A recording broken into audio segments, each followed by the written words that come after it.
Урматтуу коллегалар,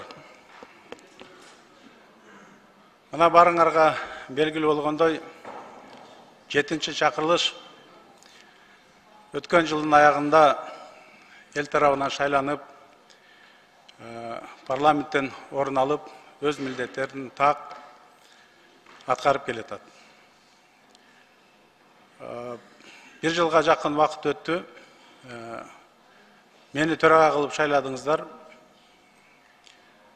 Албетте, мен дагы болгон күч аракетимди парламенттин кадыр баркын көтөрүүгө, милдетин аткарууга, мыйзамда конституциялык укуктарды ишке ашырышына толук күч аракетимди жумшадым. Көптөгөн жакшы чечимдер кабыл алынды. Анын ичинде 6-чы чакырылышта өзүбүз баштаган ири иштер, бул кумтөр маселеси. Парламент тарабынан комиссия түзүлүп, акыркы учурунда анан вакытлуу башкарууну киргизүү жөнүндө чечимдер кабыл алынып, кийинки 7-чи чакырылыштагы ошонун уландысын улап, өз вазифасын аткарып, маанилүү чечимдерди кабыл алып берди. Мамлекетке өткөзүү жөнүндө бул дагы парламент тарабынан жасалды. Албетте, парламент, өкмөт бардык президентибиз башында туруп, маанилүү чечимдерди чогуу кабыл алды. Мен үчүн өтө маанилүү эле ушундай улуу долбоорлор ишке ашып, элге, жерге пайдасы тийсин деген менин аруу тилектерим бар эле. Мен 5-чи чакырылышта ушул маселени көтөргөндө, мен өзүм ушул палатада туруп ушул маселени көтөргөнбүз, арасынан ысык сукту да өткөздүк. Чоң максаттардын бири ушул эле. Жалгыз эле мен эмес, ошол кездеги коллегалар, бүгүн алар арабызда жок. 5-чи чакырылыштын, 6-чы чакырылыштын, мына Алла Таала буйруган экен, бүгүн силер менен чогуу ушундай маанилүү чечимдерди кабыл алдык. Мен үчүн бул чоң сыймык. Мындан сырткары референдум өтүп, элибиз тарабынан аталган жаңы конституциянын долбоору кабыл алынып,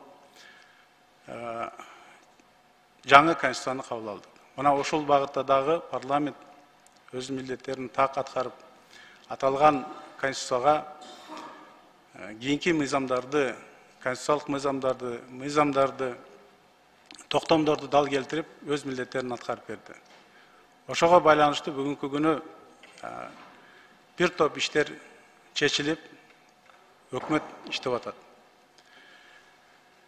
Бул албетте жалгыз менин эмес, бардыгыбыздын ийгилигибиз, бардыгыбыздын эмгегибиз, анткени парламент коллегиалдуу орган. Эң чоң жоопкерчиликти дайым парламент алып келген, мындан кийин дагы алат.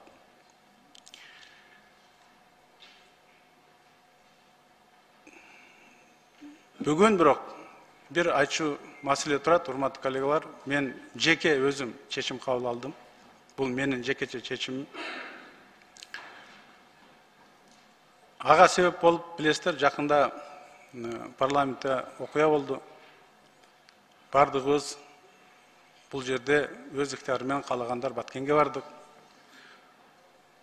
Бул маселе парламенттен кээ бир депутаттарыбыз айтып, массалык маалымат каражаттарына да чыгып кетти. Мен ошол кезде чечим кабыл алып, өзүм заматта эле арызымды жазып, Баткенге кетейин деген оюм бар эле. Бирок тилекке каршы бул жерде депутаттар чыгып,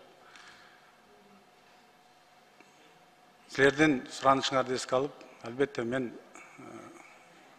вакытынча өз милдеттеримди орун басарым Исаева Жамиля Кубанычбековна жүктөдүм.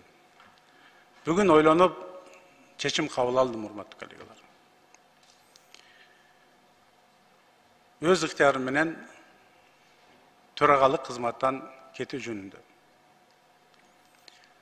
Албетте бул менин өзүм жекече чечимим. Силер мени коллега катары туура түшүнөсүңөр деп чын дилиммен ишенем, ойлойм. Ошондуктан бүгүнкү күндөн тартып төрагалык кызматы бош.